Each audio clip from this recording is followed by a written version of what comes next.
आज एक नवीन दिवस आहे. देवाने हा एक नवीन दिवस तुम्हा आणि माझ्या जीवनात दिलेला आहे. आज आपण या दिवसाची एक नवीन सुरुवात करणार आहे. गेलेले जे दिवस आहेत, त्यांना आठवून किंवा त्यांना न आठवून आपण आज आपली दिनचर्या सुरू करणार आहे.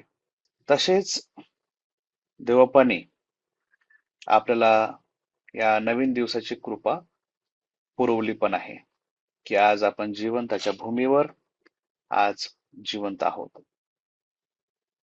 मी तुम्हासाठी आणि आपणासाठी एक वचन वाचतोय.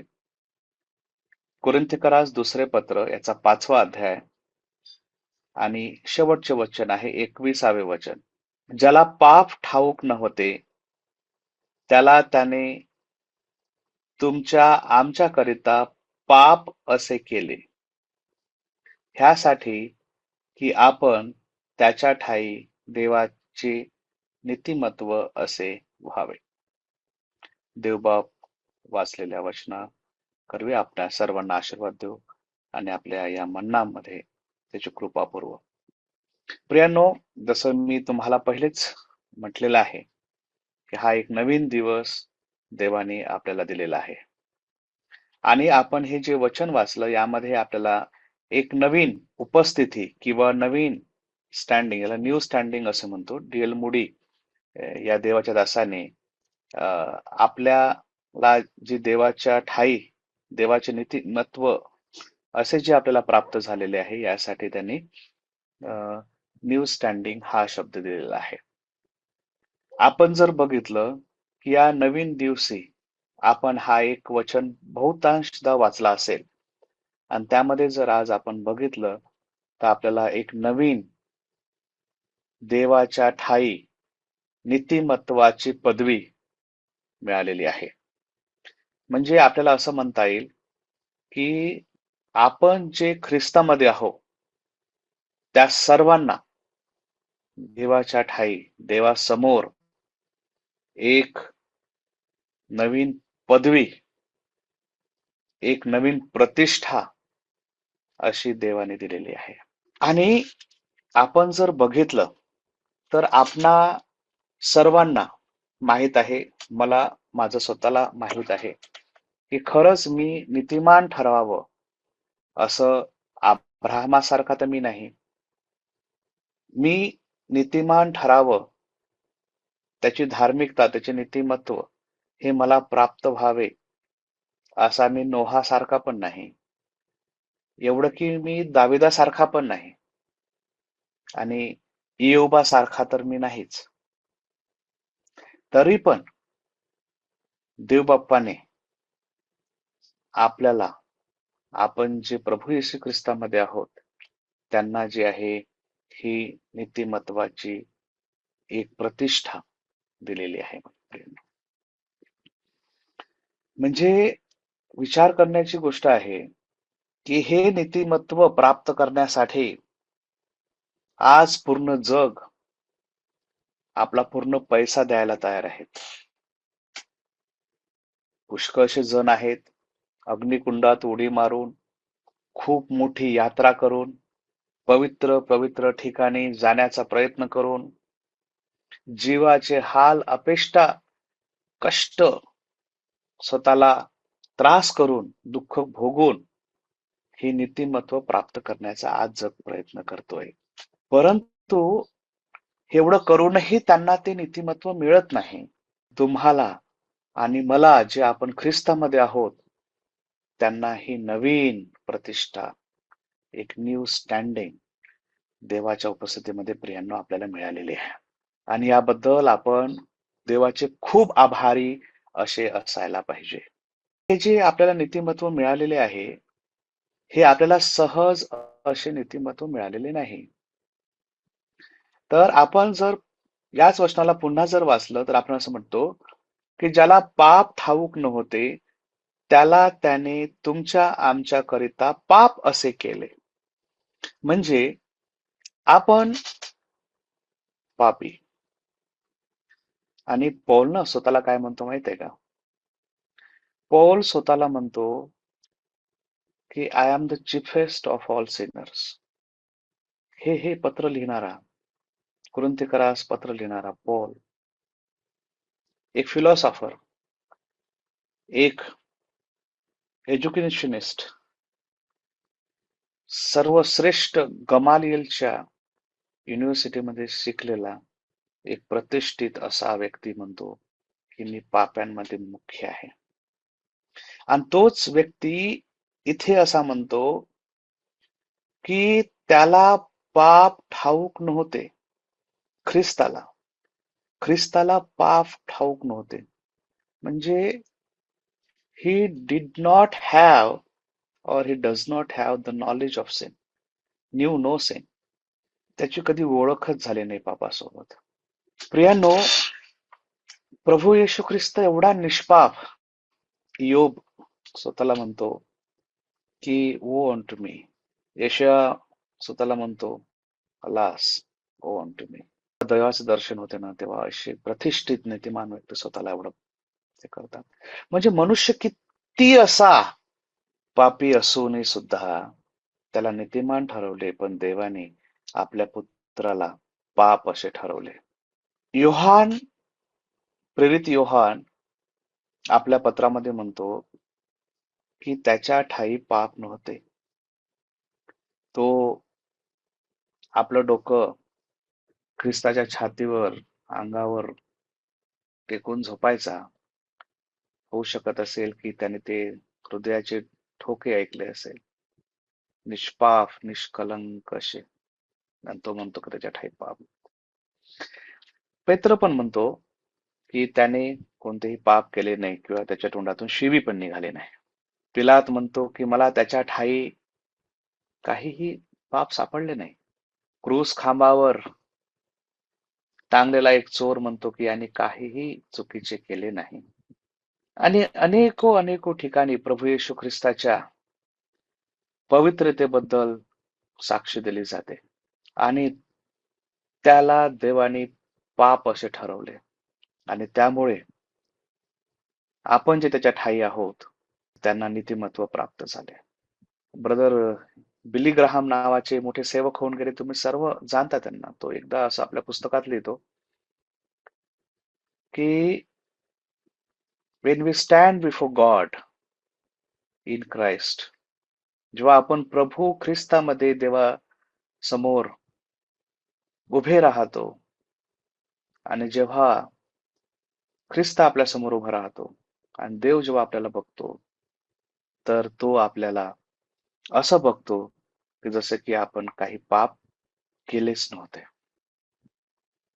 किती मोठी गोष्ट आहे माझ्या प्रियांनो, की प्रभू येशू ख्रिस्ताला पाप असे केले आणि पापाचे वेतन हे मरण आहे. पापाचे वेतन हे मरण आहे आणि आपले पाप त्याच्यावर लादल्या गेल्यामुळे आपल्या येशू ख्रिस्ताला पाप असे ठरवण्यात आले आणि त्याला एक मृत्यू मिळाला. परंतु आज या नवीन दिवसाची सुरुवात करत असताना आपल्याला काय मिळाले?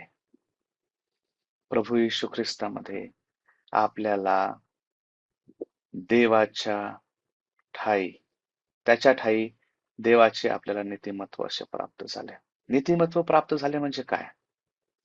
की वी आर डिक्लेअर्ड होली, पवित्र. तेवढेच नाही प्रियांनो, जर आपण या वचनाला वाचत असताना आपल्याला सर्वात पहिली गोष्ट जी नवीन या दिवशी जगण्यासाठी ही जी मिळते की आपण नीतिमान ठरवल्या गेलेलो आहोत. आणि हे आपल्याला खरंच माहित असायला पाहिजे की देवाने आपल्याला प्रभू येशू ख्रिस्तामध्ये हे नीतिमत्व प्राप्त झालेले आहे आणि नीतिमान म्हणून आपण या जगात आज जगण्याची सुरुवात करतोय.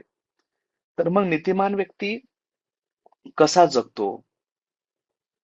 तर आपण बघूया याच अध्यायामध्ये 15वं वचन. त्यात म्हटलेलं आहे, आणि तो सर्वांसाठी ह्याकरिता मेला की जे जगतात त्यांनी पुढे स्वतःकरिता नव्हे, तर त्याच्या ठायी जो मेला व पुन्हा उठला त्याकरिता जगावे. देवाने आपल्याला एक नवीन पदवी दिली नीतिमत्वाची, पवित्रतेची. आपण नीतिमान ठरलो. देवाने हा एक नवीन दिवस आपल्याला दिला आणि आता तो आपल्याला म्हणतो की तुम्ही नीतिमान म्हणून जगत असताना सर्वात पहिली गोष्ट जी तुम्हाला आणि मला माहित असायला पाहिजे, त्या नवीन दिवशी जगत असताना, की देवाने आपल्याला एक नवीन जीवन दिलेलं आहे. एक नवीन जीवन दिलेलं आहे. आणि हे नवीन जीवन म्हणजे काय? हे नवीन नवीन जीवन म्हणजे असं काय? तर मी मेलो. ख्रिस्त जसा पुनरुत्थानित झाला, तसा मी ख्रिस्तासोबत पुनरुत्थानित झालो. एक नवीन जीवन त्यांनी मला दिलं. नंतर आपण पुन्हा 16वं वचन वाचू. तर मग आतापासून आम्ही कोणाला देहदृष्ट्या ओळखीत नाही आणि जरी आम्ही ख्रिस्ताला देहदृष्ट्या ओळखले होते, तरी आता ह्यापुढे त्याला असे ओळखीत नाही.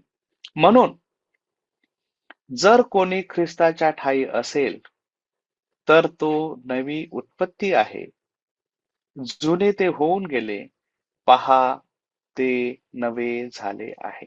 नवीन दिवशी नवीन उपाधी देवाने दिली आपल्याला नीतिमत्वाची. आपण नीतिमान म्हणून आज या जगात जगणार आहोत. जग हे आपल्याला पाहणार आहे.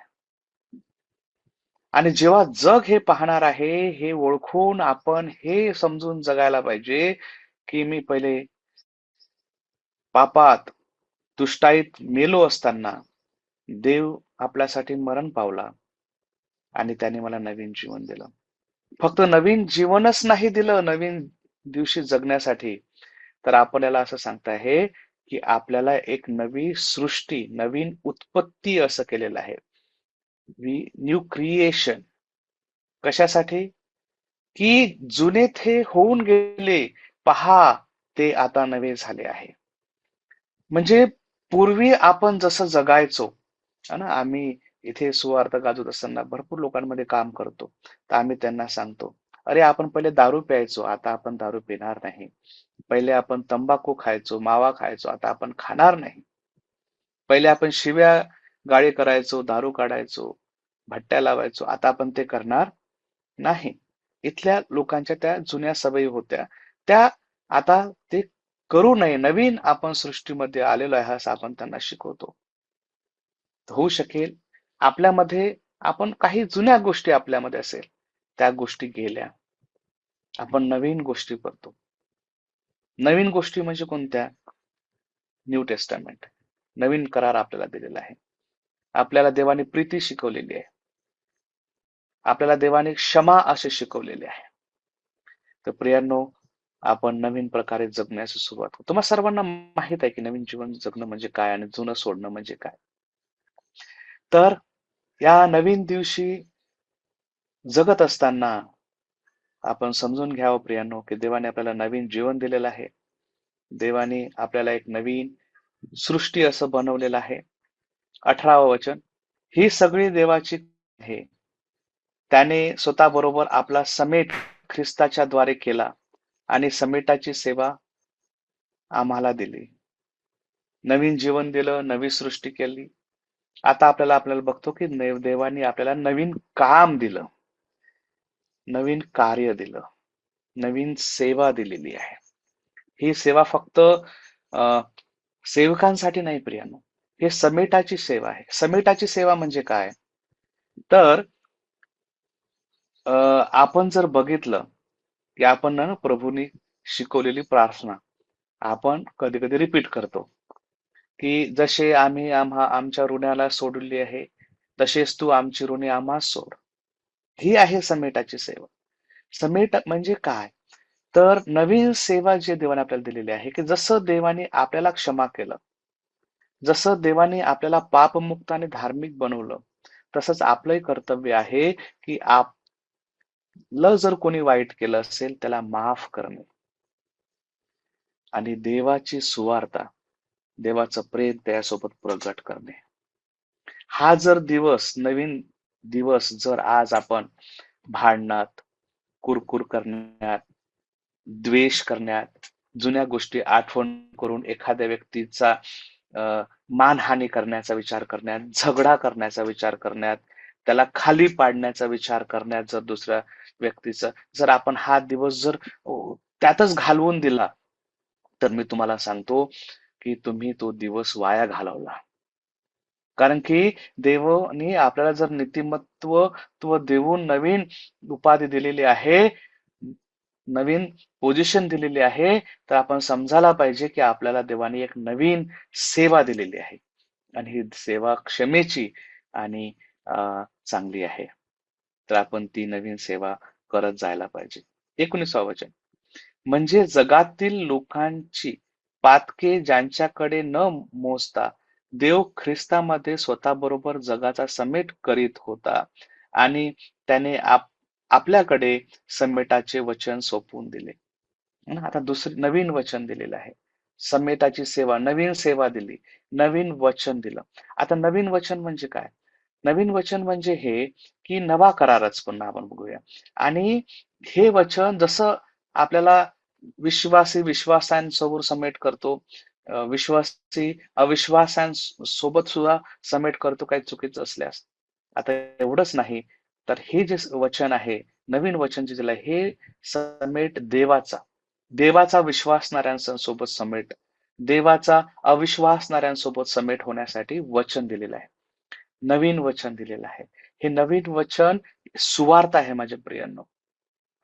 म्हणून आपण बघतो की हे जे आहे हे नवीन वचन सुद्धा देवाने आपल्याला या नवीन दिवशी दिलेलं आहे. म्हणून 20वं वचन, शेवटचं वचन. म्हणून देव आम्हाकडून विनवीत असल्यासारखे आम्ही ख्रिस्ताच्या अ, वतीने वकिली करीतो. देवाबरोबर समेट केलेले असे तुम्ही व्हा. अशा अशी आम्ही ख्रिस्ताच्या वतीने विनंती करीतो.